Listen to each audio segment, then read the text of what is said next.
All right, folks, we made it here. We're at the Emanuel AME Church in Charleston, South Carolina.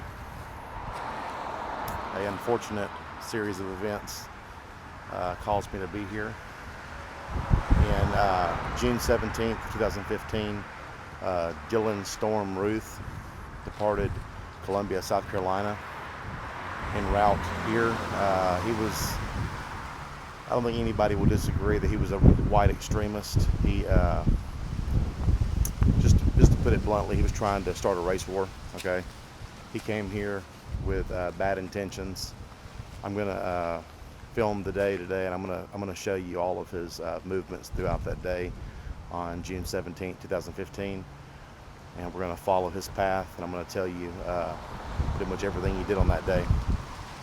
And but by the end of the day, he will have killed 9 innocent people that all had his best intentions at heart. They invited him in. And anyways, y'all stick around. I'm gonna share their story.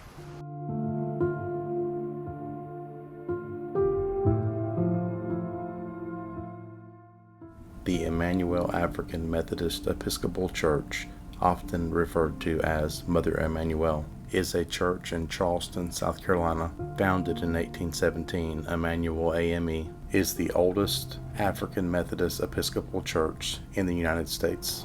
All right, folks, just 1 week after his 21st birthday, Dylann came here to Shooter's Choice and purchased a Glock 21 45 cal.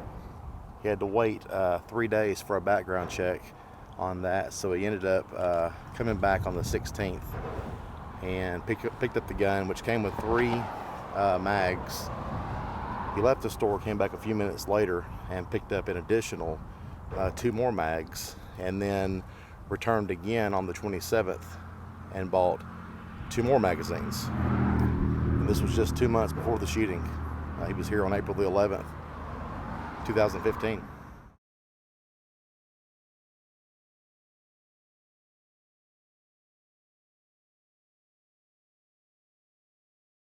Just to give you a little bit of background on him, his parents were on again, off again. They had been separated several times and gotten back together. His parents shanked him back and forth quite a bit. He was joked on pretty much his whole childhood. He was bullied most of his life. He was known to be a bit of a germaphobe and washed his hands in excess to the point that his hands cracked and bled. He developed a huge stigma about him having a large forehead and ended up choosing his hairstyle, trying to cover that up. Ironically, his hairstyle would be his downfall. That is how he was recognized on the interstate and ultimately arrested.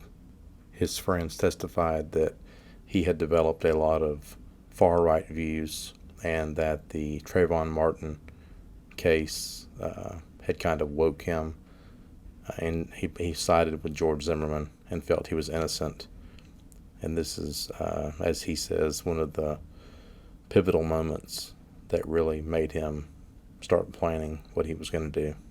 In 2015, he went to Columbia Center Mall and was dressed all in black and drew a lot of attention to himself. The police were notified and he was searched, and they found 6 empty AR-15 magazines as well as some other firearm components, but he did not have an actual firearm.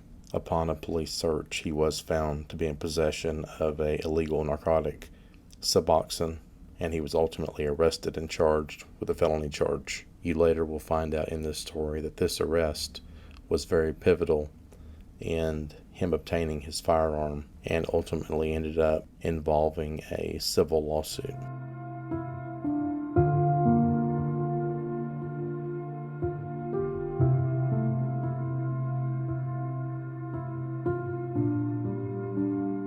All right, folks, this is the roof house right here behind me. This is where he would have left from on June 17th, headed to Charleston.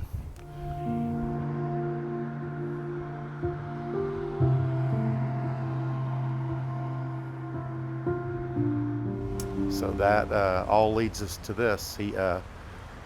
Destination was here at the church, and he would have entered through the gates right here. He would have came straight through here. I'm gonna flip the camera around and show you all the way it looks. And he would have parked his car right where I'm standing right now, in this spot right here. At the time, there were angled parking spots here. They've since removed those.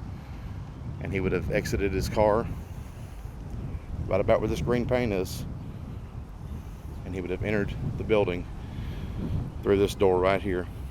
And this camera here is the one that's going to show you the footage of those of that day, the tragic events. And he enters the building here, and of course 9 people perish.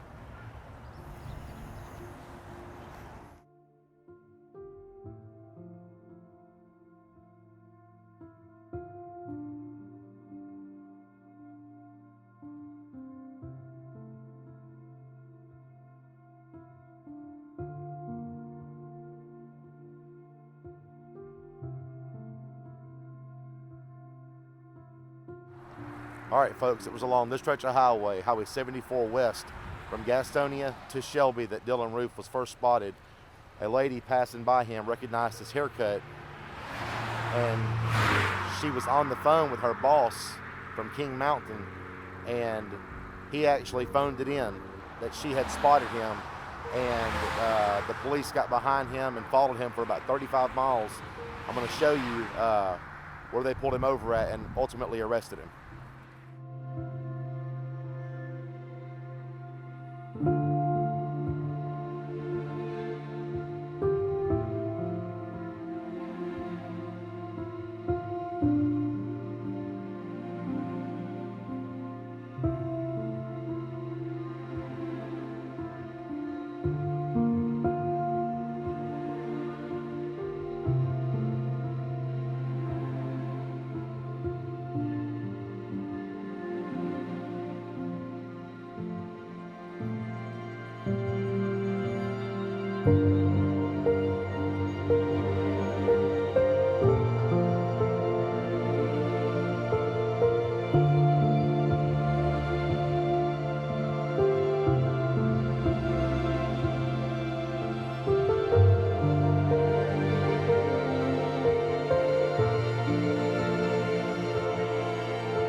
So they would have came straight up the highway here.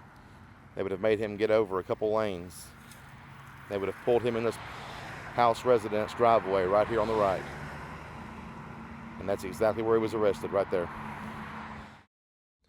On December 15th, 2016, Roof was convicted in a federal court of all 33 charges, including hate crimes. On January the 11th, 2017, he was sentenced to death for those crimes. On March 31st, 2017, Roof agreed to plead guilty to all state charges in exchange for no death penalty. He accepted a sentence of life without parole and was sentenced to 9 consecutive life sentences. Roof was arrested of felony drug possession in 2015. This should have prevented him from being able to legally purchase a firearm. However, Roof's firearm check was not completed in the required 3-day window, and he was given the firearm on the 4th day. In October 2021, the victims of this horrific incident were awarded a $88 million settlement. All right, folks, this is going to conclude this trip. Dylann Roof, Charleston, Emanuel AME Church. Tragic events, man. This is tragic. And this is going to be it. This is the actual location where they arrested him, right here in this driveway. Matter of fact, right where I'm standing right now. Right where I'm standing, exactly here. So y'all like, share, and subscribe. I hope y'all enjoy the video, as ever tragic as it is. We'll catch y'all on the next one.